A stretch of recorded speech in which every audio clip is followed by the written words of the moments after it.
What's up, Gooshy Goobers and Aura fam? It's Ori and KJez. We are here on site at the Allen Neighborhood Center in Lansing, Michigan. We are here to check out some of the food that's going to be available during the tournament Get Cooked, April 9th.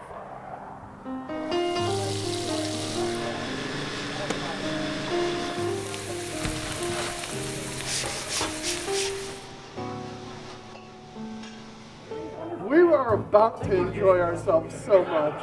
We are here with the Kitchen and Facilities Manager, Matt Jones. So why don't you tell us a little bit about what you do here at Allen Neighborhood Center? Yeah, so Allen Neighborhood Center is a dynamic hub on Lansing's east side that helps our neighbors secure jobs in our neighborhood, which very specifically, this is part of our incubator kitchen program, which is broken up into 3 steps, and that's what I'm usually in charge of. And that helps food entrepreneurs get access to resources so they can further their goals as a food business, both CPG and ready to eat. And what we have here on the table is food from your accelerator kitchens. So why don't you tell us about the first thing we have here? Yeah, of course. Right in the middle, the first thing we have here is BULGOGI egg rolls, and those are from GooshiGaming too. They do Korean fusion food, think like Southern style flavors with traditional Korean recipes. All right. So I think this is one of, like, when we were looking at the menus, this is definitely one of those that I was instantly, I was like, I need this. Yeah. I need to try this. All right, well, let's try them. And they conveniently gave me my own sauce. Those are I gotta say, these are incredible. We could have just ordered these, and I think we would have been good. Oh yeah. I mean, you can't go wrong with anything cooked inside an egg roll, right? When you have that like nice wonton like shell, and it's just stuffed with like meat or rice, it doesn't matter. Can you tell us more about the Culinary 101 program that we're going to be supporting with Get Cooked? Of course. So we, as a pipeline for small-scale business entrepreneurship, the first step is Culinary 101. And what that is it's a program that teaches culinary skills to people who didn't have access to that knowledge. So we work with Refugee Development Center to get immigrants into that program so they can learn American styles of cooking safely. And then we'll go over basic skills: soup, stock, sauces, knife work, handling meats, breaking down fish. And that's going to allow people a chance to secure a job in the food industry.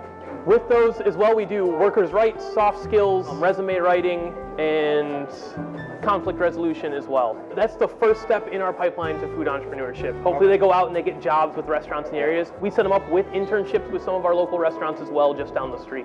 So, in Smash terms, you teach people the tech skill. Yeah.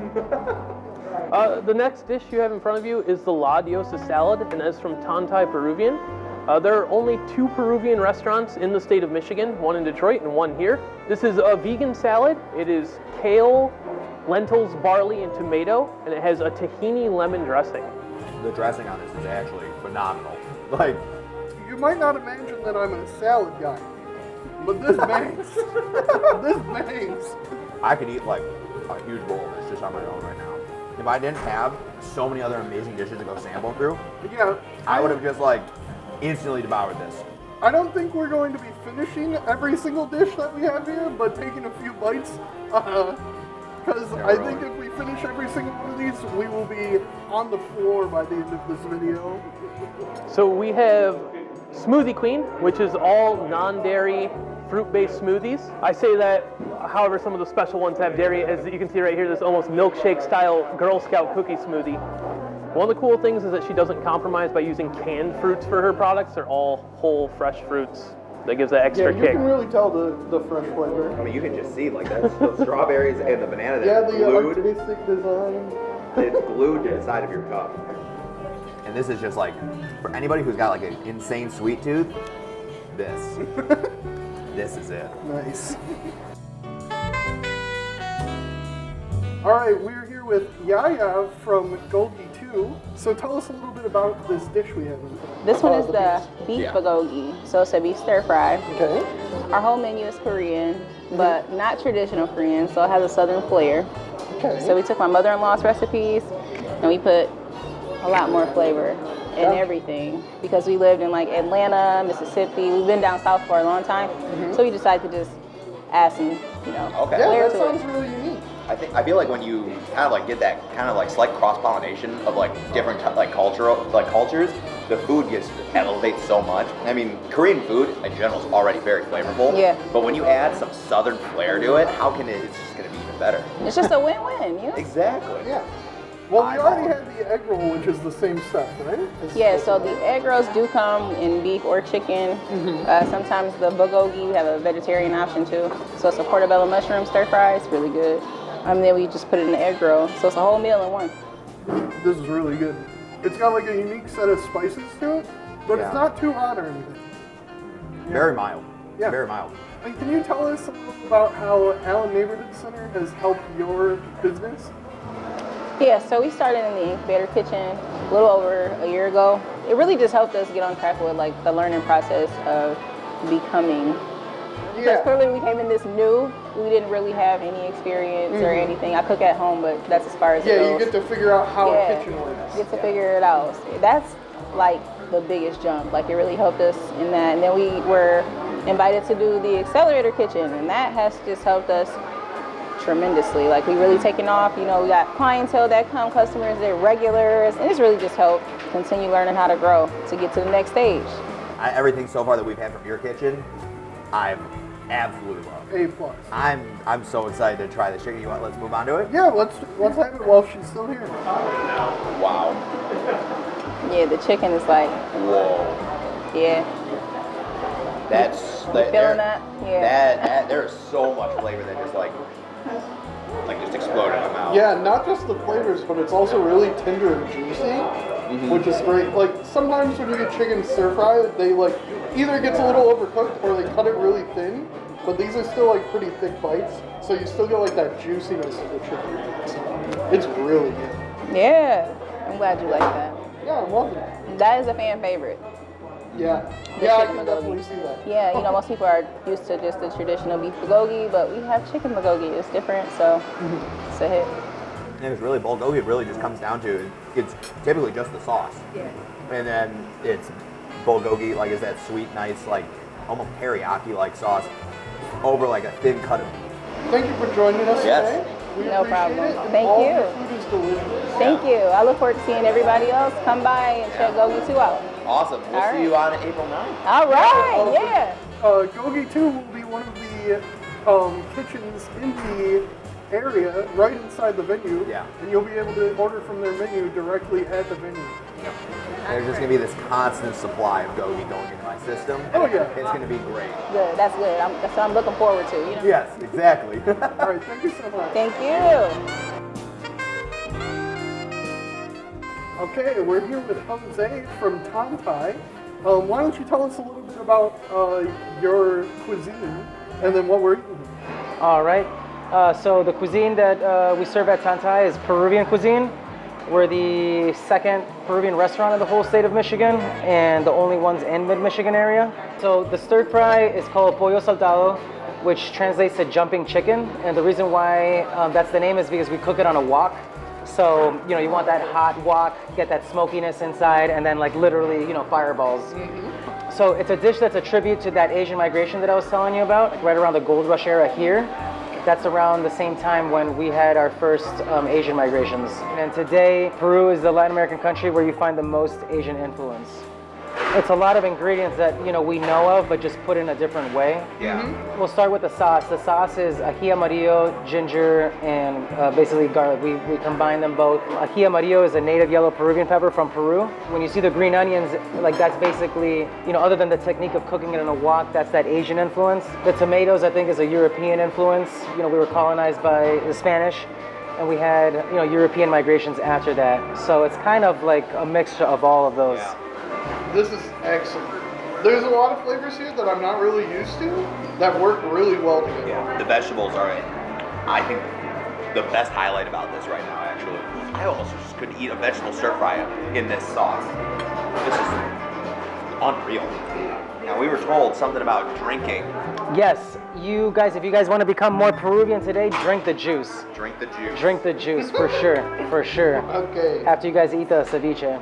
Well, the reason why I say about the broth is because that differentiates our ceviche with like other ceviches, like Central American or Ecuadorian ceviches. We typically don't serve it with like a pool. Yeah, gotcha. This almost looks stew-like.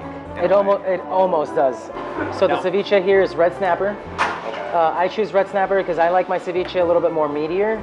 And getting a fish has been not challenging, but I really wanted to pick a really good fish that will highlight a ceviche. So when I make a ceviche, I'm looking for that balance of like citrus, the fish, and then the sweet potato brings a little nice touch too. The fish, like, it doesn't have an overwhelmingly fishy flavor, which is pretty surprising for having a raw fish in the dish. I've never had snapper before. Okay. First time trying Peruvian food, right? First time having like a snapper, and I think this is probably some of the best like fish I've ever had. And that is super key, because especially in Peru, and again, you know, we're in Lansing, Michigan. So like for me, the experience of a ceviche has to be like when you're in Peru, in Lima, next to a beach or anything, you know? So I appreciate what you just said, because that's exactly the experience that I'd like to anyone to have when they eat Now, it. like you said, you want us to drink. Absolutely. The broth. Oh yeah, drink that up. I'm gonna try it. Let me just say, I'm glad you're good at talking, because I had to eat the whole thing. I didn't have anything else to say. I appreciate it, guys. It was so good. Thank you. All right. Let's move on to this one here. Tell us a little bit about this dish. All right, so what you have here is ají de gallina. Very, very traditional staple in Peru. This is a dish that is cooked in every home. So when I have Peruvians come and visit our shop, this is like their least favorite thing. Oh, because they can you know, get it. They can yes, get it. that's what I mean by it. I can really see like the home comfort feeling of this dish. Like as soon as you said that, it makes sense. What I try to do with our Peruvian cuisine here in Michigan is I want everyone to eat it. So what I'm trying to do is I've been tweaking our traditional recipes so they can be vegan or vegetarian or gluten-free as well. All right, let's move on to our final dish of the day. So Tell these us are, about this fancy donut we got. all right, so these are donut beignets. They're called picarones. They're made out of butternut squash and sweet potato, and then it's an orange peel fig syrup that's on top. So these picarones you can find on the streets, restaurants, hole in the walls. It's like our donut basically. Yeah. Yeah. It looks exactly like one. And they're vegan. Can you tell us how has Allen Neighborhood Center affected your business? Okay. And how has it helped you with your goals? Hold on, he needs a drink for this. So good. So the Allen Neighborhood Center was, so opening up my business in the Allen Neighborhood Center was the best that I've ever done for my business. It was the best idea. Number one, because it, just having the commercial kitchen there, it skewed my thoughts of like, okay, do I get a brick and mortar? Do I get a big fat loan so I can buy a food truck when I'm just as a startup? In terms of limiting or reducing financial risk drastically, that's what the Allen Neighborhood Center has done for me. Apart from that, the biggest thing that I did was just to be, now mind you, I was working in the aviation industry for 12 years before I even got into the restaurant industry as a restaurateur. So I had a lot to learn, and just the important things as like, you know, social justice in the kitchen, higher wages, minorities and all that. That's what I specifically really try to hire in my kitchen. Yeah. And apart from that, just like the access and the knowledge to local farmers and urban farmers is something that also is like one of the biggest pillars of my business, is because I'm constantly seeking how to locally source a lot of ingredients as much as I can. So that's what Tantai means, is to bring people together to join. It's a word in Quechua, which is the native language of the Incas. By me keeping to do those things, those pillars, like I'm really just like, you know, just staying true to my brand. That's basically what the Allen Neighborhood Center has done for me. Yeah, that's really cool. All right, awesome. cool. As well, so. Well, you'll be able to get any food that we saw here at the tournament and get cooked on April 9th. We'll see you guys there, hopefully. Yeah. Can't wait to see you guys. Thank you. Yeah, Jose, I appreciate it. It was really nice talking to you. Thank We learned a lot about all of your stuff. So, yeah. Thank you so much. Thanks, guys. Yep. Thank you. All right, as you can see, KJS is not here. He is incapacitated from all the delicious food we've been eating all day here at the Allen Neighborhood Center.